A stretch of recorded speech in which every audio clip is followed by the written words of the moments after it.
through the air with the greatest of ease. A daring young man was flying trapeze. Pip pip, tally-ho, Joolz Guides here, in which I wander around London and tell you fascinating facts. And in the packed programme tonight, we're heading over towards Stoke Newington. And we've got a man-made river, castles, people being buried alive, coal hole nerds, and even a man on a flying trapeze. But we're starting here at Manor House, because this was the edge of Stoke Newington.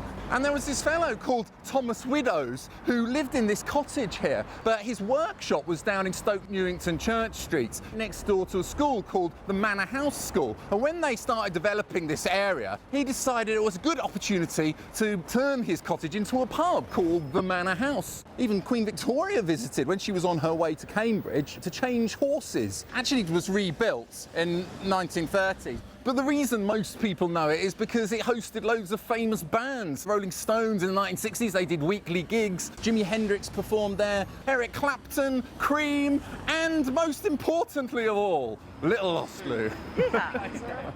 Now this bit over here used to be a toll gate. Toll gates and turnpikes got abolished around 1834. It all looks much more beautiful back then. I mean, this Woodbury Down estate used to just be a wood, bury down wood, where wild boar and herds of deer used to sweep majestically across the terrain. Because back in Anglo-Saxon, the name Stoke Newington actually comes from New Town on the edge of the wood, which part of it was that over there. Once I was happy, but now I'm forlorn, like an old coat that is tattered and torn, left on this wide world to fret and to mourn. It's amazing to think that this river was actually built in 1613. It was a guy called Edmund Colthurst. He applied for a charter from King James I to build what's called the New River. And it went all the way down to Angel Islington, providing Londoners with fresh water. 200 years later, they built these reservoirs. And they lined them with bricks from the old London Bridge, which had just been demolished. But then in the 40s, they shortened the river and it just ended here and just turned it into a leisure facility for boating and stuff. But look, I can see people swimming. There's a bloke swimming over there and it doesn't look full. I was expecting it to be totally full. You have to do some sort of course or prove that you're able to swim or something like that. I'm not sure if they make you inflate your pyjama bottoms and tie them around your neck. Did you have to do that? No. Bronze survival swimming course? We used to have a person pretending to be dead and you lock their head in. Oh, yeah. You had to inflate your pyjama trousers and then tie them around your neck and use them as a kind of life raft.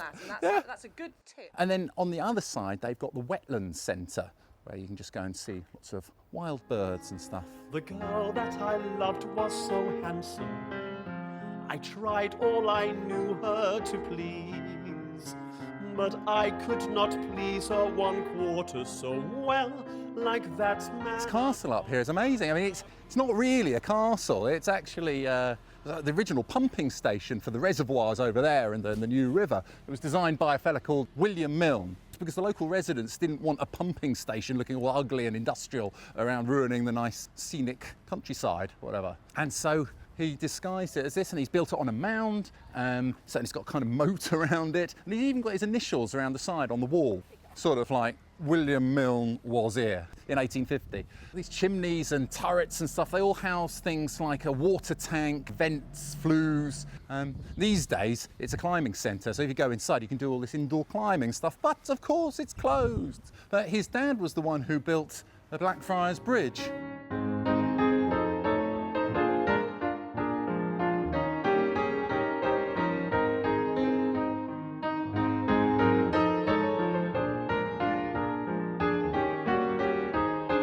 I've got several obsessions: post boxes, cattle troughs, fire insurance plaques, but also another one is stink pipes. Look at this. This is a stink pipe. Like, so underneath here is where the old Hackney Brook ran. I wonder if you can hear it through here. Sometimes you can hear, because these old underground rivers, like the River Fleet, there are certain manhole covers where you can put your ear to them, you can hear it flowing, but not that one. They culverted the Hackney Brook and they turned it into a sewer, and to stop the sewers exploding, they had to build these stink pipes in order to sort of ventilate them, send all the smelly fumes and stuff up above people's heads. So people think that they're lampposts, but they're not. They're usually much taller than that. And you don't really notice the top. Most of them are in South London, actually, but it's quite rare to find one in North London, I think. How How did you find out that was there? I'm Joolz Guides. I know things. It's what I do.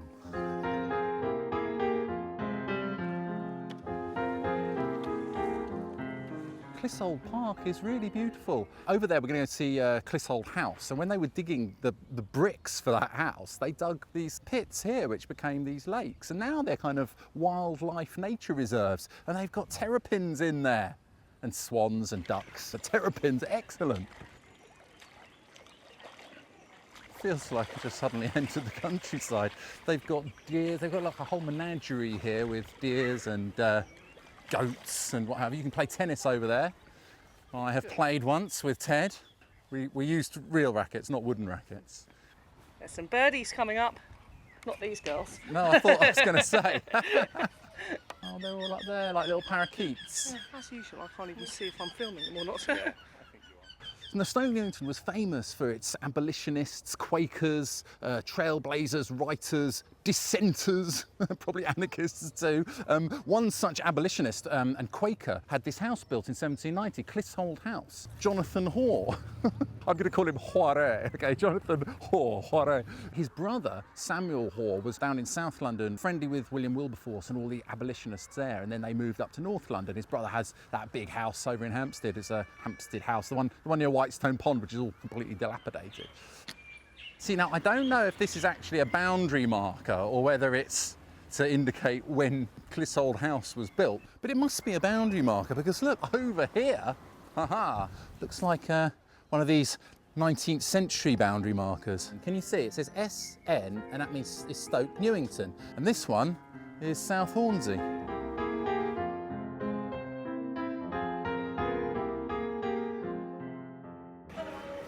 Hello? Oh, really? Do you want to be in it? Come and say. A fan. What a nice place to live. But it's quite unusual to have two St Mary's churches in such close proximity. It's difficult to see the other one on the left. That's the original one, but they built a new one in 1854. And this was designed by George Gilbert Scott, not to be mistaken for Giles Gilbert Scott, who designed the telephone box. That was his grandson. Giles did Banksy Power Station, Tate Modern, but George Gilbert Scott is the one who lived in Mary Poppins' Admiral's house up in Hampstead, the fun one where they fire cannons off the roof. Anyway, he designed this, but when he did it, they left the top bit off. They couldn't. I think they ran out of money or something as usual. So it just had a flat top until I think it was his son came along, sort of designed the steeple. You can just about see on the top of this church the cockerel. That's the old church. So because St Peter denied knowing Christ thrice, before the cock crowed twice or something, that's why they decided to put cockerels on top of these weather vanes, and that's why King Lear is shouting, "Drench the steeples, drown the cocks," you know, blow winds and crack your cheeks, rage blow ye cataracts and hurricanos. If you've got a moment, Stoke Newington appeared in the Doomsday Book of 1086, and or let's go through here to the other old church. It's excellent. Now, it's thought that the Manor of Stoke Newington was a gift from King Aethelstan in the 9th century to the monks of St Paul's. Later on, in the 17th century, St Paul's Cathedral sold the whole grounds to the Lord of the Manor, William Patten. Yeah, that must be his coat of arms because it says WP there. And yeah, I think his family motto is on this one, Ab Alto, which means by help from on high. What would our family motto be? Pip, pip, tally ho. Do you think that Pip Pip Tally Ho should be our family motto? The McDonald family motto. Mind the stinging nettles. You can eat these, you know. So have you ever eaten these? I've seen people put them in ravioli. It's so spooky around here. I mean, look over here. So quite a lot of these graves have opened up, and you can see inside. There's actually been a church on this site for about 1,000 years, but they've rebuilt it a few times. But this older one is the only Elizabethan church in London. Oh my God! It's really open, this one. This gravestone is in memory of somebody who died in 1700 and something. Really creepy in here. Let you go right in there. James Stephen, now he was instrumental in the abolition of slavery. And he was actually a lawyer, and he was the one who drafted the Slave Trade Act in 1807. And along with William Wilberforce and Samuel Hoare, he set up the Society for Effecting the Abolition of Slavery.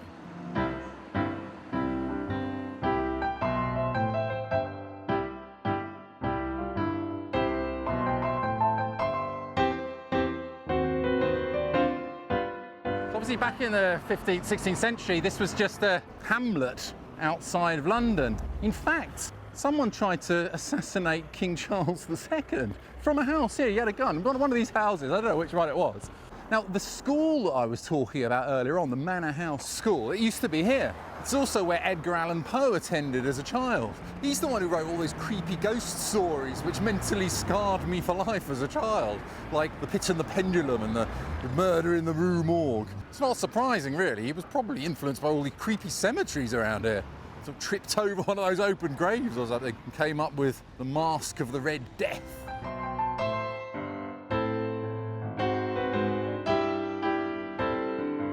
I just wanted to say, over here, look, over here's where that Banksy is. You might recognise it from the cover of Blur's Crazy Beat single, although it's a bit different on there. It's supposed to be the royal family on their balcony waving, but one day, the local residents woke up and to their horror found that the council had shown up and they were painting over it. That's why most of it's all black. The woman who owned the building came running out. She goes, wait a minute, that's a Banksy, what are you doing? So now all that's left of it is that. Now, I know you think I'm a nerd, but I think I might just have met somebody who is more of a nerd than me. And you're Amir Dotan. Yes, that's the right pronunciation. Okay. So Amir, why does this skip fascinate you? Because there might be a coho cover inside. These are Victorian coho covers, so when you needed your coal delivered, you would pop underneath, you would open it, the coal merchant, rather than going in with a sack and basically making a mess of everything, they would just empty the sack all the way down into the chute. Coho covers are either purely ornate and decorative and there's no writing, and if you do see the writing, like this one, it's either the foundry where it was cast, right, or it's the ironmonger that sold it. Amongst the coho cover enthusiasts, we definitely generate a lot of excitement and ecstasy. The coho cover enthusiasts. We do exist. If it's one that I realize is unique, something that I haven't seen before, I start jumping and singing. This is quite unique. You're not going to see many of those around. Really? How many of these have you got in your house, Amir? At present, I've got 7. You've got the solid ones, you've got the ones with ventilation holes, and you've got the ones with pieces of glass. Oh, you see? That probably used to be glass, and they filled it in. Probably high maintenance as well when they break. It was almost a status symbol. If you had a fairly mundane little Hayward, and I had the nice sun design produced by Clark Hunt, apparently I have more money. So it's an unfortunate name. If you were called Clark Hunt at my school, I think you'd have picked up. Now, originally there were only a handful of postal districts, and Stoke Newington had N in front of it. Just N. Just N. But just these days it's N16. Most of it is N16. We also have a bit of N4 and N5, just a bit. When Church Street was renamed in 1937 Stoke Newington Church Street, it became the longest street name in London. And look at this. Aha! So this one is Broughton Road. Broughton Road N. It's only one of 3 street signs in Stoke Newington that still has the old N postcode. So the numeric subdivision was introduced in 1917. So anything with N17 on it, you know it's from after Post 1917. And so this must have been before 1917. Correct. That's how you can date these. Good job. So do you know about the pizza place? That's the same people that own the one in Naples, the famous pizzeria in Naples. Where Julia Roberts goes in Eat, Pray, Love. Yeah, they've opened up here. Ciao bello. Ciao. Ciao. Right, so but now originally you used to have what, 2 pizzas? Yeah, originally we had 2 pizzas, and now the menu it grew. We have right now we have 7 specials, and we have 5 pizzas in the menu. What were the 2 original ones you used to have? The originals that we had, it was margarita and marinara. I want it with cheese. Let's have a margarita then. I'll go with a margarita. Vida mare quanto è bello, spira tante sentimento. Birra Moretti. Perfect. 2 birre Moretti, per favore. Grazie. The actual owner of this place and the guy from Italy Pizza, they were partners for a couple of years and they split.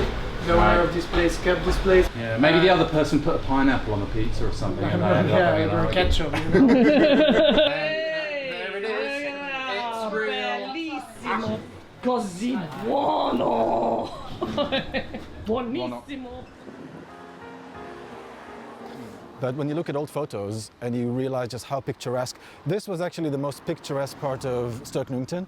So the new river went all along Church Street and it exited the park just underneath Paradise Bridge. Came along here. Bent all the way up towards... there. Yeah, so where all the these way allotments are down here. Yeah. That used to be open river. Some lovely photos of that.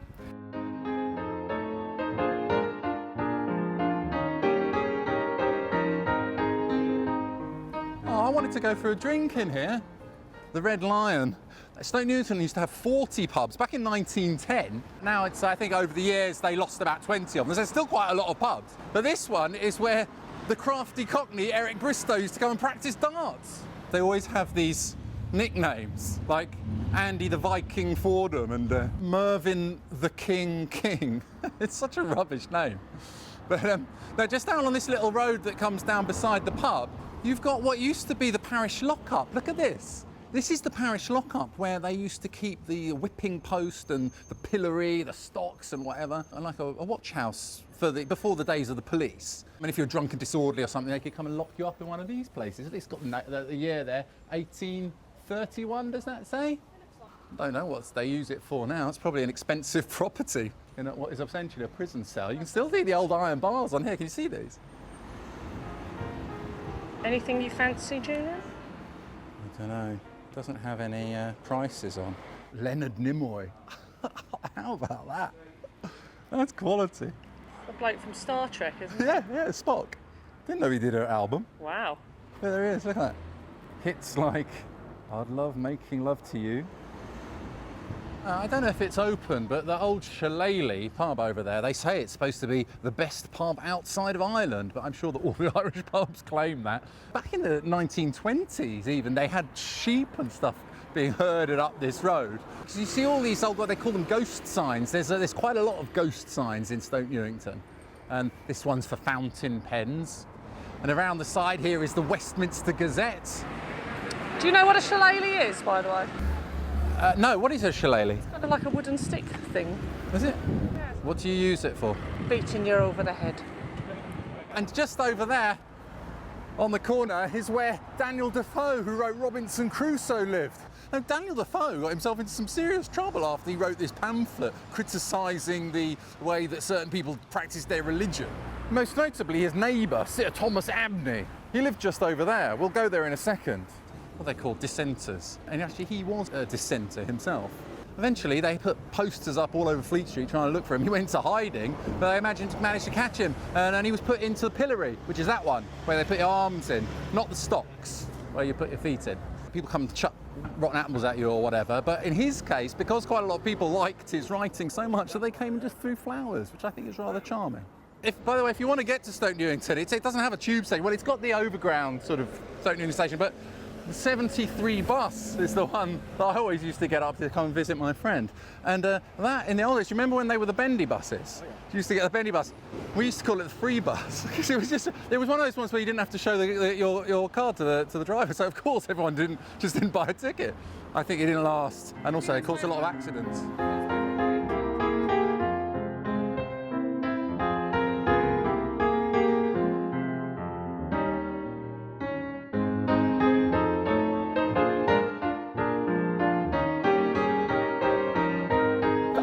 There's another one of these lovely old signs that Amir would like. That was before Stoke Newington got incorporated into the borough of Hackney. Now they all say Hackney on it, so you can tell that's a really old sign. And this was the road to Cambridge, Stoke Newington High Street. And now it looks rather more like the road to hell. Can you see here at number 187? You see that house behind there? That's actually from the 18th century, like 1764. A bloke called John Wilmer was living there. He's another one of these wealthy Quakers who lived in the area. He suffered from something called taphophobia, which is actually the fear of being buried alive. And so he was buried in his back garden, and he had a bell attached to his wrist. Just in case he was buried alive, he could pull this bell and it would ring up on top of his gravestone. Edgar Allan Poe covers this in The Fall of the House of Usher. He talks about people being buried alive, and he's even got a whole story called The Premature Burial. And this was actually quite common back in the 17th and 18th centuries. A lot of people were worried about people mistaking them for actually being dead and getting buried alive. So presumably, he's underneath the car park around the back, just like King Richard III. Very fashionable to be buried in a car park these days, apparently. Back in 1700, Sir Thomas Abney, who Daniel Defoe wrote about in his seditious pamphlet, his house was here, and he was the lord of the manor. These are the original iron gates of Sir Thomas Abney's house, but it's now Abney Park Cemetery. You've got people like William Booth, who's a social reformer and the founder of the Salvation Army over here. Ethel Haslam, the famous suffragette who spent 2 months in Holloway prison for smashing windows and stuff, and setting off bombs and stuff. Hunger striking in prison, and she's buried somewhere in here. Good luck finding any of the graves. I'm going to try and find a few. If your name is Louisa, there's no problem finding the grave of someone called Louisa. It's really depressing. They're all over the place, the Louisas. By the 1830s, all these old churchyard cemeteries became overcrowded, and they had to pass this London Cemeteries Act, whereby 7 huge cemeteries popped up around London, and they became known as the Magnificent Seven, including Highgate Cemetery and Abney Park Cemetery, which is this one. And because it was built on unconsecrated ground, it became quite popular with nonconformists who separated from the Church of England in the 17th and 18th century, like Daniel Defoe over there. He had no time to reflect with his same old same. This is where they recorded the Back to Black video, Amy Winehouse. All that is known about Mally Powell is that Elvis put his hand on her shoulder. That's a good claim to fame. At least that'll be remembered now. Fly through the air with the greatest of ease, a daring young man on his flying. You know, I'm trying to find for a very important grave in here. I've been looking for absolutely ages. There's over 200,000 graves. I thought he was going to be on the main drag, but he isn't. He's all hidden away in the bushes. George Leybourne, you've probably been wondering why we've been singing The Daring Young Man on the Flying Trapeze. George Leybourne's the one who wrote the words. Because there wasn't any TV in those days, music hall was a really popular form of entertainment, and he was one of the first people to reinvent himself on stage and live the life of this character he invented called Champagne Charlie, after this song that was really famous that he did. Unfortunately, he really did live it up. He actually led the life and ended up drinking so much and overdoing it, and a bit like Charlie Chaplin's dad actually in those days. He sadly died aged 42. He was quite the dandy, in fact, a bit like somebody you might know. His movements were graceful, all the girls he does please. The daring young man on the flying trapeze. She's only sleeping. She's not even dead. Oh my goodness. Look. Maybe she needs a bell on the That's tune. what I was thinking. Well, it's more like Champagne Charlie was his name. isn't it? Champagne Charlie is my name. Champagne Charlie is my name. Good for any game at night, my boys. Good for any game at night, my boys. For champagne 1 pint Charlie. of Prava and 1 pint of Bavarian Health, please. Well, cheers, Louisa. Thanks for your help. Cheers, everybody. Thanks for watching. Don't forget, if you enjoyed the video, don't forget to hit the subscribe button and come and visit Stoke Newington. There's a lot more than I managed to squeeze into this video. And if you want to find out more about me, don't forget to head over to my website, joolzguides.com. See you next time, folks. Good for any game at night, my boys. Oh, come and join me on a spree.